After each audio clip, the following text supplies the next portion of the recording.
today, guys, we want to talk about the cost of living.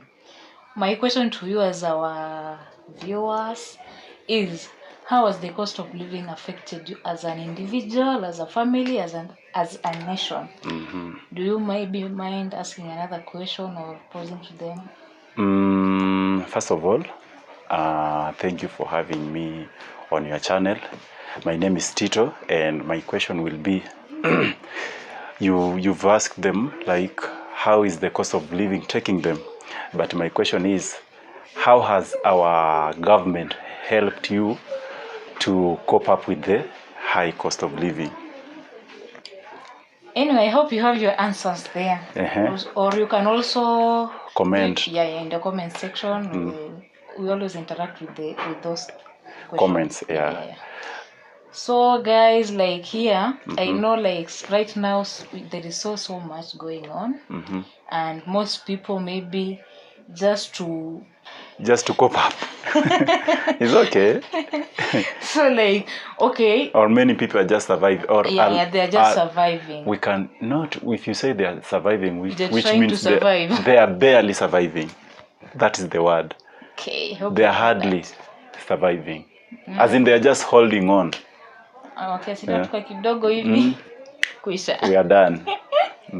Anyway, tell us, like, can you maybe tell us how maybe the issue na fuel, but so like previously it was 8% and right now it is 16%. The increase. Yeah. Like, unaona ikoje? The taxes. Yeah. First of all, I want to say that the government increased the tax on fuel with the target that they will collect more taxes. But unfortunately to them, the tax that is now being collected is less, lower than expected. Reason being, the moment the government increased the taxes, the fuel prices automatically went up, right? So in that process, a lot of people are now being economical with how they use their cars. You understand? Previously, most of the people who used to commute to job via their cars are now opting for public means.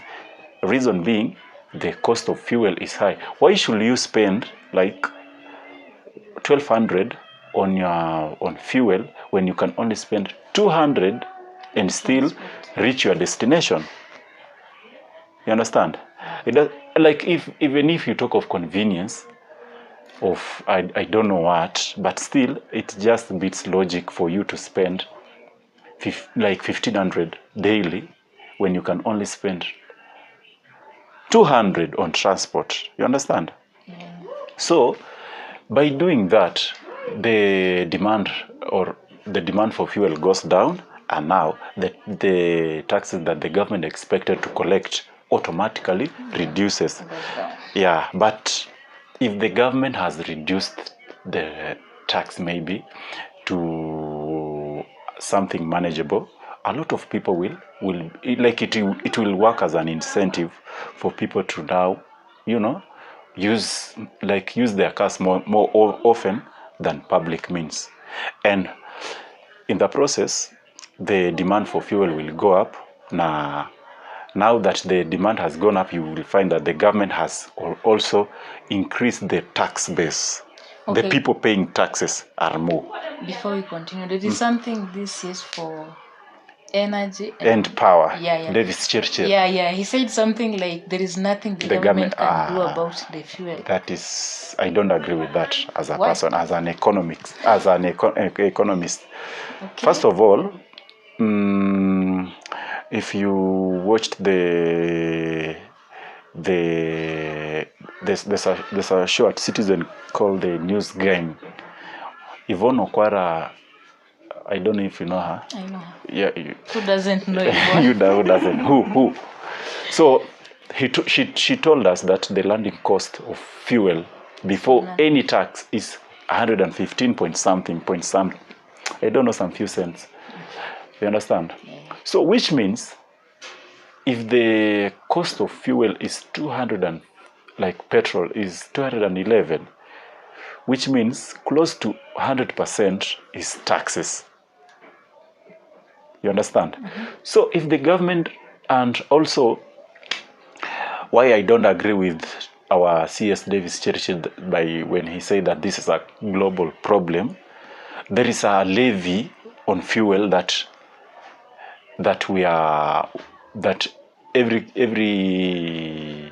any person who purchases fuel pays that a levy. I don't know, close to 3% that is supposed to stabilize the prices in case of such a thing. So the question is that if we have been paying this levy all through, I don't know, since maybe independence, where is that money? This is the right time to, use that money to stabilize the prices, to bring the prices to where they're supposed to be. You understand? That's the first thing. That's the first reason why I don't agree with Davis Cherry, the CS. The other thing that I don't agree with him is that if really the government means well, if really the government want to help the Wanjiku, common mwananchi, like me and you, there is if the landing cost of fuel is 115, which means the extra amount is just amounts because of taxes. So if the government can claim that we cannot do away with all those taxes for whatever reasons that I may not know, how about they just reduce those taxes to 50%, which means that if the fuel price was 200, it will reduce to 150. Now, it is possible. But our CS tells us it's a global problem. There is nothing that can be done. That is a lie.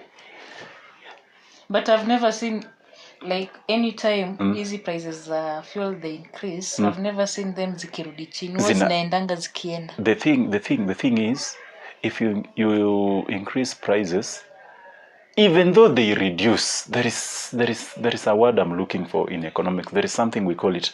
They will never go to the same place they were. That's a fact. But at least, like, I don't know how to say it, but anyway, it's okay. What I'm trying to say is that I don't agree with our CS for Energy, Davis Chirichiri, when he says that this is a global problem and there is nothing the government can do. That is a lie. Okay, and then there is, was it last week or it was this week? We saw like these counties where they plant maize, the Western region and Rift Valley. Rift Valley. Yeah. They were complaining about the prices wanataka wauze. Yeah, at a loss. Yeah. They were saying like they were being asked to sell at 3,000 instead of 8,000. Yeah. What is your take on that? First of all, just the other day we were complaining as a nation that we have a shortage of maize. All right? Yeah. I don't know if there is if the government, okay, let me not call them that. But now that the other day I saw the government figures, not my figures, that the total amount of maize that we need as a nation for a full financial year is 50 million bags, right? But the government says that it is expected that we are going to harvest close to 60 million bags. So which means we have an extra of 10 million bags, right?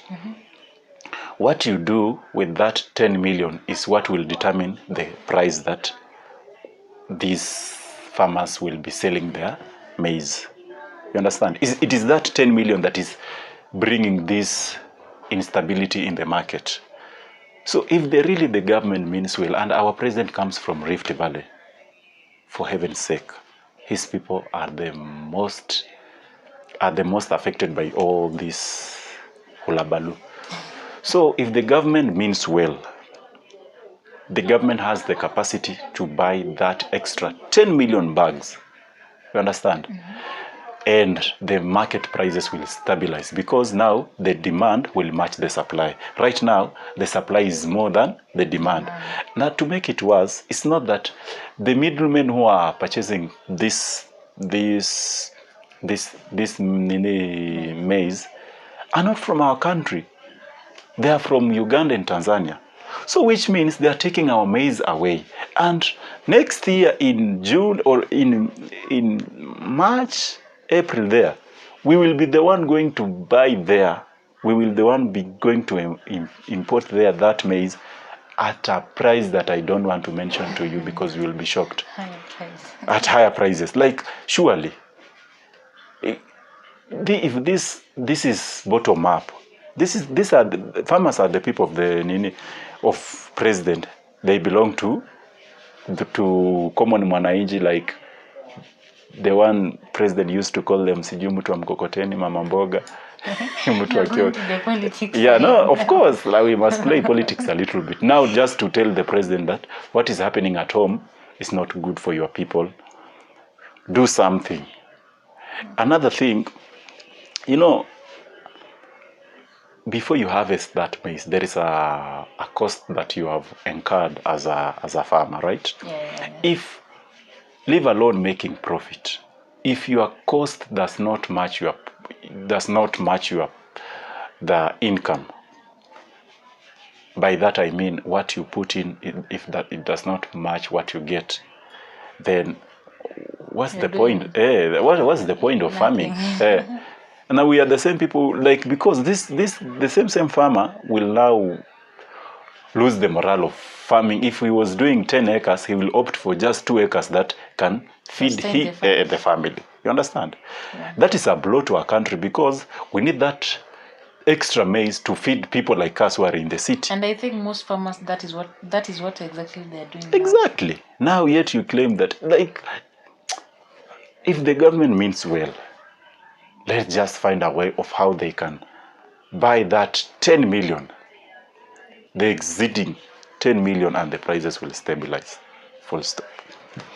Okay, there is a time I was trying to talk with my sister, and she talked about this issue of taxes, but indirectly about those people who are working, who are employed. Like, they have reached at a point where they don't want their salaries to be increased, because hata ikiincreasiwa sasa ndio kukatwa ni zaidi. Sasa hapo unaonaje? Because hapo hivyo sasa we are going straight to taxes. First of all, you understand I get what you're saying, that people maybe nowadays they don't want to work for that extra hour, because what's the point of working for an extra hour only to get 10% of that amount? So you rather go home to your family. Yeah, spend time with them. Now that also has an effect on our production, because is either our production stagnates or it doesn't increase. Just as, like, for instance, I will give you an example. Sindio, let's say there is a company that operates during the day and during the night, right? So there is an incentive that if you go for night shift, you get an extra amount. Sindio, but when you calculate the amount you are getting and the sacrifice you are making for working overnight, it does not match. It doesn't make sense. Then why should you just go for work for your normal hours and go home? You understand? Now, if you had gone for night shift, maybe the production will have gone high, right? So the company or the industry goes ahead and make less production, and it has an impact on our market, because less will be supplied. And when supply does not match demand, what happens? Prices? It's just as simple as that. It's not rocket science. Anyway, I think that is why most companies right now are laying people off. Yeah. Because of the taxes.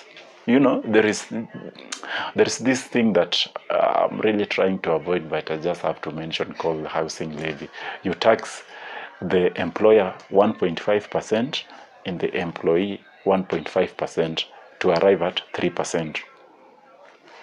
Do you know how that operates?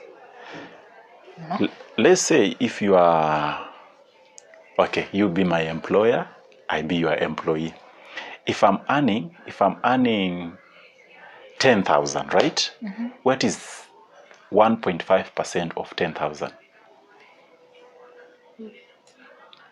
Is it 150 or is it 1,500? I think it is 1,500. I'm not sure. You're not sure. Yeah. Me too. So for you to get 3,000, which means you as an employer, you will also add me 1,500 to make it 3,000 from your income. Yet also you are paying me. So you see, if you get rid of me, if you lay me off, you will have saved that 1,500, and also you will have reduced the cost of production. No. So is that an advantage or a disadvantage to a common mwananchi? It is a disadvantage. Now there is someone who said, okay, this is outside what you're discussing. There's someone who said that hata ndege wanajiundia nyumba. Who are we? Ndege wanajiundia, unajua nini ndege? Yeah. Wanajiundia nyumba. Who are we? Why should you build me a house for me to sleep hungry in that house? Our priorities. Hey, okay. That's a story for another day. We've talked about laying people off. Sasa hapo hivyo we going to unemployment. Of course. Then yani, which is a very huge topic. It's a huge topic, but all these things that we are discussing, all of them revolve around taxes. You understand? So government through the parliament the other day voted for a new budget that will skyrocket to our taxes. Now we are yet to feel the impact of that. As the US people say, you ain't seen nothing. First of all, by increasing taxes, it affects the investors because you are taxing them more. So some of them ends up, again, I go to my point, laying off people so that they can cope up with the high taxes. You understand? Yeah.